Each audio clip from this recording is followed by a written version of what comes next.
नमस्कार, आप देख रहे हैं संस्कृति टीवी। रत्नों का रहस्य बहुत ही अलग प्रकार का होता है। कई बार देखा जाता है कि व्यक्ति अपनी कुंडली दिखाकर और पंडित जी को अपनी समस्या बताकर रत्न की जानकारी करता है और अपनी राशि के अनुसार रत्न की अंगूठी बनवाकर उचित मुहूर्त में विधि विधान से धारण कर लेता है। फिर भी उसे उसका वो फल नहीं प्राप्त होता है जो वो चाहता है।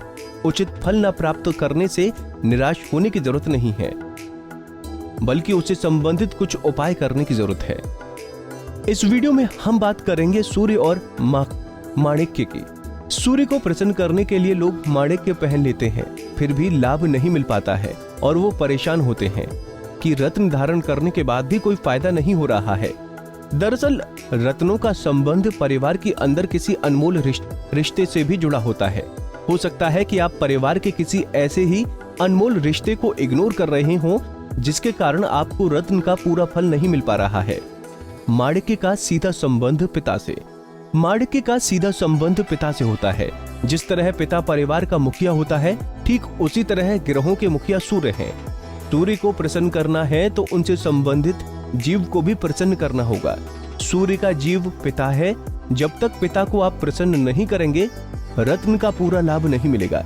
जिस तरह महंगा मोबाइल लेने के बाद उसमें सिम डालकर एक्टिवेट करने पर ही वो काम करना शुरू कर देता है, ठीक उसी तरह माणिक्य को एक्टिवेट करने के लिए पिता को प्रसन्न करना होगा, उन्हें खुश करना होगा।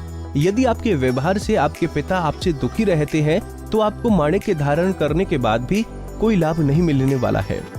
पिता को दुखी करना ठीक नहीं है। उनकी सेवा कर उन्हें खुश करिए। यदि उनकी सेवा का मौका मिलता है तो उस अवसर को छोड़िए नहीं, बल्कि उनके पास बैठिए, कुछ बातचीत कीजिए और दबाकर सेवा कीजिए। उनकी आज्ञा का पालन करिए, बिना उनसे पूछे उनकी जरूरतें देखें और उन्हें पूरी करें। उनके जन्मदिन पर उनकी पसंद का कोई उपहार लाकर दें। पिता का आशीर्वाद करेगा कवच का काम। जो लोग अपनी कुंडली के अनुसार सूर्य को प्रसन्न करना चाहते हैं तो उन्हें पिता का भरपूर आशीर्वाद लेना होगा। उनका आशीर्वाद आपके लिए कवच का काम करेगा। ये आशीर्वाद ही आपको प्रोटेक्ट करेगा। यदि आप पढ़ाई या जॉब की वजह से घर से कहीं दूर रहते हैं तो कोई बात नहीं, आप फोन पर बात कर उनसे आशीर्वाद ले सकते हैं। वीडियो कॉल कर उनके दर्शन करिए, बिना उनके पूछे उनकी आवश्यकता पूरा करिए। पिता नहीं है तो चित्र को प्रणाम करें। यदि किसी मनुष्य के पिता इस संसार में नहीं है तो उनकी हंसती हुई फोटो को फ्रेम कराने के बाद घर के नेत्र कोण यानी घर के केंद्र में खड़े होकर दक्षिण पश्चिम कोनर की तरफ फोटो लगाएं और रोज घर से निकलने के पहले प्रणाम करें।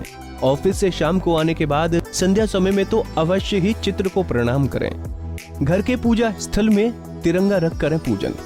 आप अपने घर के पूजा स्थल में देश का तिरंगा झंडा रख लें। यदि किसी और देश के नागरिक हैं तो वहां का राष्ट्रीय ध्वज रख लें और जिस तरह अन्य देवी देवताओं की पूजा कर फूल चढ़ाते हैं, उसी तरह झंडे का भी पूजन कर पुष्प चढ़ाएं। दरअसल राष्ट्र भी सूर्य से कनेक्ट है। आप चाहें तो वहीं पर खड़े होकर राष्ट्रगान का पाठ करें, ये और भी अच्छा होगा। तो दोस्तों, उम्मीद है आपको हमारी ये जानकारी पसंद आई होगी। ऐसी ही धर्म और आस्था से जुड़ी जानकारी के लिए देखते रहिए संस्कृति टीवी।